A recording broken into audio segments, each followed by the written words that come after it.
नमस्कार, बहुत स्वागत है आपका सुपरफास्ट छत्तीसगढ़ में। खबरों के साथ मैं हूं रीनू। चलिए खबरों की शुरुआत करते हैं। सबसे पहले बात करेंगे रायपुर से बड़ी खबर की, जहां सुप्रीम कोर्ट के मुख्य न्यायाधीश पहुंचे रायपुर। मुख्य न्यायाधीश एनवी रमन्ना पहुंचे रायपुर।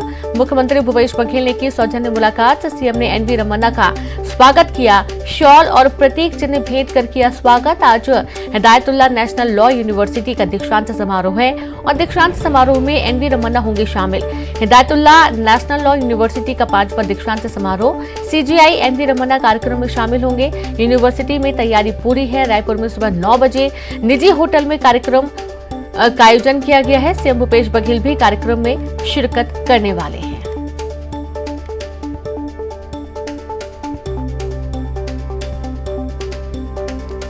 तो बड़ी खबर आपको दे रहे हैं, रायपुर से सुप्रीम कोर्ट के मुख्य न्यायाधीश रायपुर पहुंचे हैं। मुख्य न्यायाधीश एनवी रमन्ना रायपुर पहुंच गए हैं। मुख्यमंत्री भूपेश बघेल की सौजन्य मुलाकात भी उनसे हुई। तो वहीं सीएम ने एनवी रमन्ना का स्वागत करते हुए शॉल और प्रतीक चिन्ह भेंट कर उनका स्वागत किया। आज हिदायतुल्लाह नेशनल लॉ यूनिवर्सिटी का दीक्षांत समारोह है और दीक्षांत समारोह में एनवी रमन्ना शामिल होंगे। हिदायतुल्लाह नेशनल लॉ यूनिवर्सिटी का 5वां दीक्षांत समारोह है।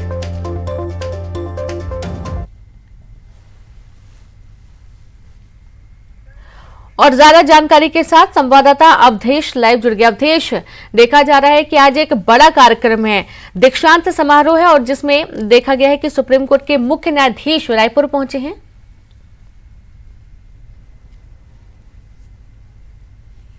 बिल्कुल, सुप्रीम कोर्ट के मुख्य न्यायाधीश कल देर शाम रायपुर पहुंचे हैं। मुख्यमंत्री भूपेश बघेल जाके उनसे मुलाकात उन्होंने की है, शॉल श्रीफल देके सम्मान किया है, उनका स्वागत किया है और साथ ही साथ कई विषयों पे उन्होंने चर्चा भी की है। आज क्योंकि हिदायतुल्लाह नेशनल लॉ यूनिवर्सिटी का 5वां दीक्षांत समारोह है, उसमें न केवल सीजीआई बल्कि देश के कई राज्यों के भी मुख्य न्यायाधीश जो है वो शामिल होंगे।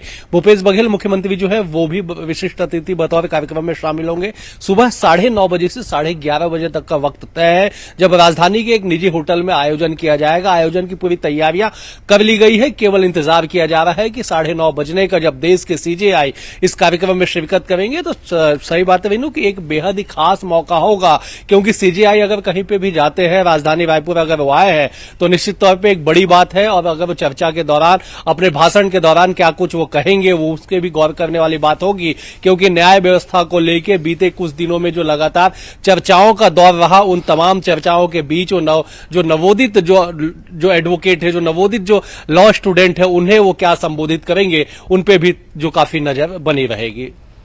जी बिल्कुल, और ये बहुत खास मौका होगा सभी स्टूडेंट्स के लिए भी। बहुत शुक्रिया आपका अवधेश, तमाम जानकारी के लिए। आप लगातार बने रहें। प्रोफेशनल कांग्रेस के 5वें राष्ट्रीय सम्मेलन का आज अंतिम दिन है।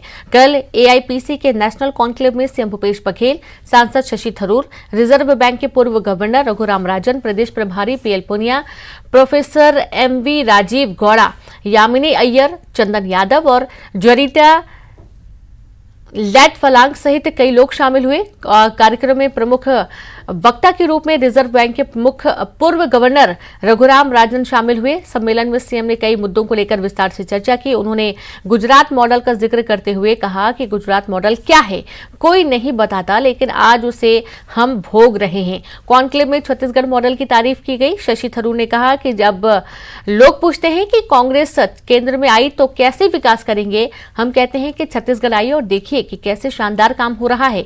एक बार मौका दीजिए, देश में भी लोग वैसे ही सुखी और खुश होंगे जैसे छत्तीसगढ़ में लोग हैं। उधर छत्तीसगढ़ मॉडल पर कांग्रेस के बयान पर बीजेपी ने निशाना साधा।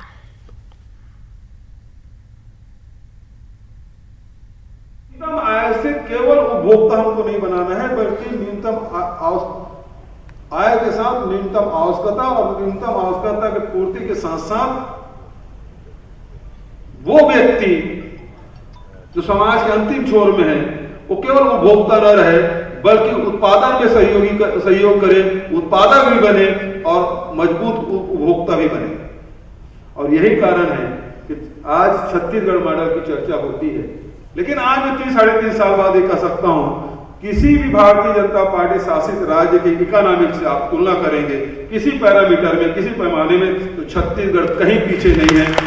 इसका फायदा ये हुआ, जब लोग पूछते हैं हमें कि अगर कांग्रेस अधिकार में वापस आया दिल्ली में तो किस किस्म का गवर्नेंस करेंगे आप, किस किस्म की सरकार होगी आपकी। और हम गर्व से कह सकते हैं, आइए छत्तीसगढ़ देखिए कैसे विकास कर रहा है, कैसे गवर्नेंस हो रहा है और किस किस्म की इंटेग्रिटी, कॉन्फिडेंस, एबिलिटी के साथ हमारे नेतृत्व इस प्रदेश को आगे बढ़ा रहा है। दिस इज द एग्जाम्पल, यह है उदाहरण। आप आए, कांग्रेस को मौका दे दीजिए तो पूरा भारत में हम यही करना चाहेंगे। जैसे छत्तीसगढ़ में लोग संतुष्ट है, यही हम देखना चाहते हैं पूरे भारत। रही बात छत्तीसगढ़ मॉडल की, तो यही मॉडल लेकर भूपेश बघेल असम के चुनाव में भी गए थे। यही मॉडल लेकर भूपेश बघेल उत्तर प्रदेश के चुनाव में गए थे। जनता ने कांग्रेस को सिरे से नकार दिया और इस मॉडल की तो बात ही मत करिए। छत्तीसगढ़ मॉडल का मतलब है रेत माफिया, छत्तीसगढ़ मॉडल का मतलब है कोल माफिया, छत्तीसगढ़ मॉडल का मतलब है खनिज माफिया, छत्तीसगढ़ मॉडल का मतलब है राशन माफिया, छत्तीसगढ़ मॉडल का मतलब है कोल माफिया। और इन माफियाओं का मुखिया ही इस प्रदेश में इस प्रोजेक्ट के, इस मॉडल के मुखिया हैं। यह इस मुखिया के नेतृत्व में कांग्रेस पार्टी ने आसाम और उत्तर प्रदेश में चुनाव लड़ा, इनको सिरे से खारिज कर दिया गया। उत्तर प्रदेश में 2% भी मत नहीं मिला इस राजनीतिक दल को, और उस मॉडल की ये बात करते हैं, जनता को भ्रमित करते हैं। तो वहीं बीजेपी के प्रशिक्षण शिविर का आज अंतिम दिन है। कल कार्यक्रम में सुधांशु त्रिवेदी ने हिस्सा लिया और सीधे रुख करेंगे संवाददाता अवधेश लाइव जुड़ गया। अवधेश, जैसा कि प्रोफेशनल कांग्रेस के 5वें राष्ट्रीय सम्मेलन का आज अंतिम दिन है, कल भी देखा गया है कि सीएम भूपेश बघेल ने विकास की बात की, शशि थरूर ने विकास की बात की, बीजेपी ने करारा इस पर जवाब देते हुए निशाना साधा।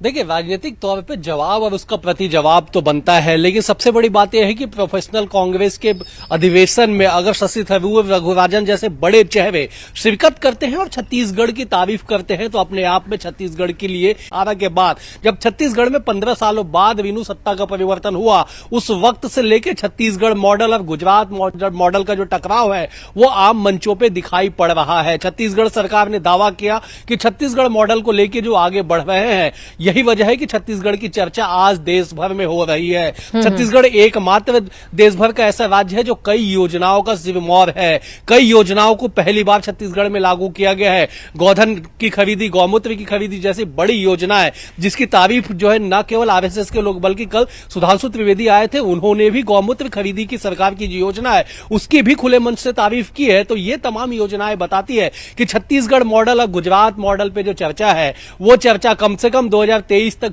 चलने वाली है, क्योंकि बीजेपी इसी छत्तीसगढ़ मॉडल के बेस पे असम और यूपी में कांग्रेस की हार को जिम्मेदार बताती है। बीजेपी कहती है कि यही छत्तीसगढ़ मॉडल लेके छत्तीसगढ़ के नेता असम और यूपी में गए थे, लेकिन वहां की जनता ने उन्हें खारिज किया है। तो छत्तीसगढ़ बनाम गुजरात मॉडल का जो टकराव है फिलहाल 2023 तक यूं ही सार्वजनिक मंचों से देखने को मिलेगा। रीनू जी बिल्कुल, बहुत शुक्रिया आपका अवधेश तमाम जानकारी के लिए। तो कहीं ना कहीं छत्तीसगढ़ मॉडल काफी प्रसिद्ध भी हो रहा है, लोग इसके बारे में जानते भी, जानने की कोशिश भी करते हैं। वहीं बीजेपी के प्रशिक्षण शिविर का आज अंतिम दिन है। कल कार्यक्रम में सुधांशु त्रिवेदी ने हिस्सा लिया। राष्ट्रीय प्रवक्ता डॉक्टर सुधांशु त्रिवेदी ने पत्रकारों से चर्चा करते हुए छत्तीसगढ़ की सरकार पर निशाना साधा। उन्होंने कहा कि राज्य सरकार संवैधानिक दायित्व नहीं निभा रही है, गरीबों को आवास उपलब्ध कराने में सरकार फेल साबित हुई है, प्रदेश में कानून व्यवस्था बिगड़ती जा रही है। तो वहीं चुनाव के समय बेरोजगारी भत्ता देने का वायदा भी अब तक पूरा नहीं किया गया और साथ ही नियमितीकरण के वादे का भी हाल बेहाल है। इधर डॉक्टर त्रिवेदी ने गौमूत्र खरीदी को लेकर सरकार की तारीफ की। उन्होंने कहा कि गौ सेवा के कार्यों को सरकार साकार कर रही है और इसके लिए सरकार बधाई की पात्र है। उन्होंने आदिवासी महिला के राष्ट्रपति बनने को लेकर इसे सुखद संयोग बताया।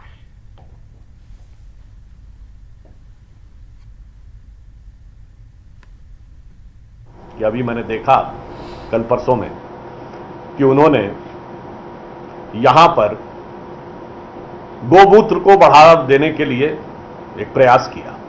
तो मैं कहना चाहूंगा कि जो भारतीय जनता पार्टी का विचार है, गो सेवा आयोग हमने बनाया था, गो सेवा का जो संकल्प है उस संकल्प की सार्थकता को उन्होंने स्वीकार किया, इसके लिए मैं उनको बधाई देना चाहता हूं। छत्तीसगढ़ में कानून व्यवस्था की स्थिति दिन ब दिन खराब होती जा रही है। एक नहीं अनेक ऐसी घटनाएं हुई हैं, चाहे महिलाओं के प्रति अपराध का विषय हो, चाहे अन्य प्रकार के अपराध हों, वह निरंतर बढ़ते जा रहे हैं। अभी हिमाचल प्रदेश में छत्तीसगढ़ के मुख्यमंत्री जी गए विशेष पर्यवेक्षक बन के, और वहां पे कांग्रेस पार्टी यह वादा करती है कि संविदा के कर्मचारियों को नियमित कर देंगे। तो मैं प्रश्न पूछना चाहता हूं, वहां तो वादा करके आते हैं, यहां तो सत्ता आपके हाथ में है, यहां कर क्यों नहीं रहे हैं?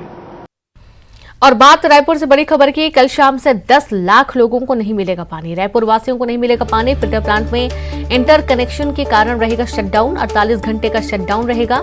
राजधानी की 26 बड़ी पानी की टंकियों से सप्लाई बाधित रहेगी। कल कई कॉलोनियों में नहीं पहुंचेगा पानी।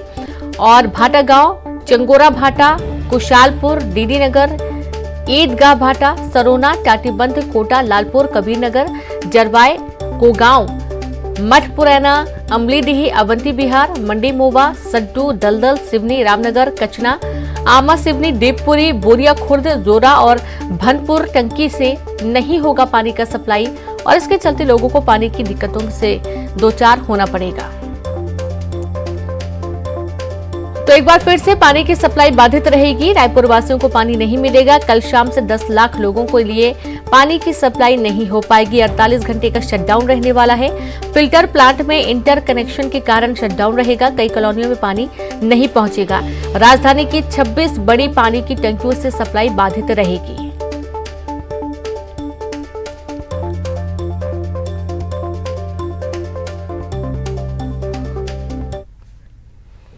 और खबर रायपुर से मंकी पॉक्स को लेकर राहत भरी खबर है। संदिग्ध मरीज की जांच रिपोर्ट नेगेटिव आई है। अब कोई भी सैंपल पेंडिंग नहीं है। छत्तीसगढ़ में फिलहाल नहीं है कोई भी संदिग्ध मरीज। जैसा कि आपको मालूम है कि 2 मामले सामने आए थे, जिसमें एक 13 साल का किशोर है और एक युवक है जो कि ओमान से आया हुआ था 21 जुलाई को, और दोनों में ही ऐसे सिम्टम पाए गए थे। ये खबर भी आपको दिखाई गई थी। दोनों की जो रिपोर्ट है वो आ गई है। सैंपल पुणे भेजे गए थे। रिपोर्ट में दोनों की ही रिपोर्ट नेगेटिव बताई जा रही है, यानी कि अब कोई भी खतरा नहीं है। फिलहाल कोई भी संदिग्ध मरीज अब छत्तीसगढ़ में नहीं है। दोनों की रिपोर्ट नेगेटिव आई है।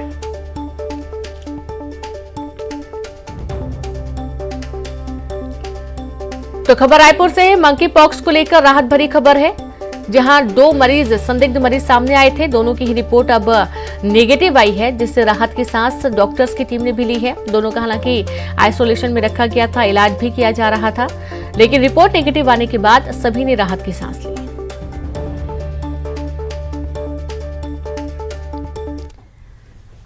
सुकमा में न्यूज 18 की खबर का बड़ा असर हुआ है। रेगड़गट्टा में अज्ञात बीमारी से जूझ रहे 16 मरीजों को जिला अस्पताल भर्ती किया गया।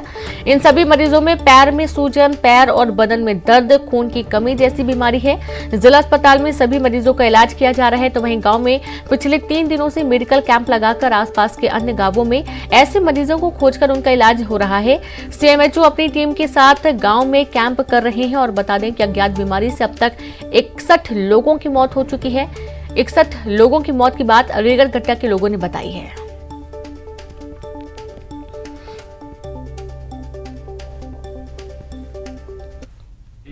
और करीब 16 लोग आए हैं, जिसमें कुछ हाथ पैर दर्द है ना, बैक पेन उन लोग हैं।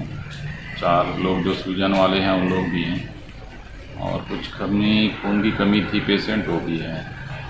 2 पेशेंट हैं खून की कमी। ऐसे करके अभी 16 लोग आए हैं जांच के लिए। तो अभी 16 लोग को यहाँ भर्ती किया गया? हाँ, यहाँ जिला अस्पताल में भर्ती किया गया। बीजापुर में मलेरिया से दूसरी कक्षा में पढ़ने वाले मासूम की मौत के बाद प्रशासन हरकत में आया है। कलेक्टर राजेंद्र कटारा ने तमोडी आश्रम का जायजा लिया, जिसके बाद कलेक्टर ने त्वरित एक्शन लेते हुए आश्रम के अधीक्षक मोतीराम करती को निलंबित कर दिया है। और आपको बता दें कि भैरमगढ़ ब्लॉक के मिरतुर में दूसरे में पढ़ने वाले छात्र की मलेरिया से मौत हो गई। अभी भी उस हॉस्टल में 3 छात्र मलेरिया से ग्रसित हैं। फिलहाल बीमार बच्चों का इलाज कराया जा रहा है। लापरवाही बरतने पर अधीक्षक पर एक्शन के बाद हड़कंप मचा हुआ है।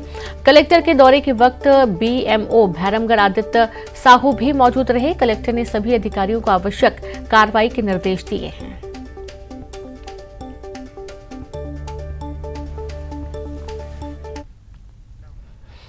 बड़ी खबर बलरामपुर से मिल रही है, जहां पर आसमान से गिरता दिखा आग की तरह गोला। आग का गोला है या कुछ और, इसे लेकर चर्चा बनी हुई है। रामानुजगंज लोगों के बीच चर्चा का विषय बना हुआ है। छत्तीसगढ़ झारखंड की सीमा पर देखा गया गिरता हुआ आग का गोला। रामानुजगंज के एक युवक ने मोबाइल में कैद किया नजारा सोशल मीडिया पर जमकर ये वायरल हो रहा है। अलग अलग भाग में आग का गोला गिरता हुआ नजर आया है। न्यूज 18 इसकी पुष्टि नहीं करता है।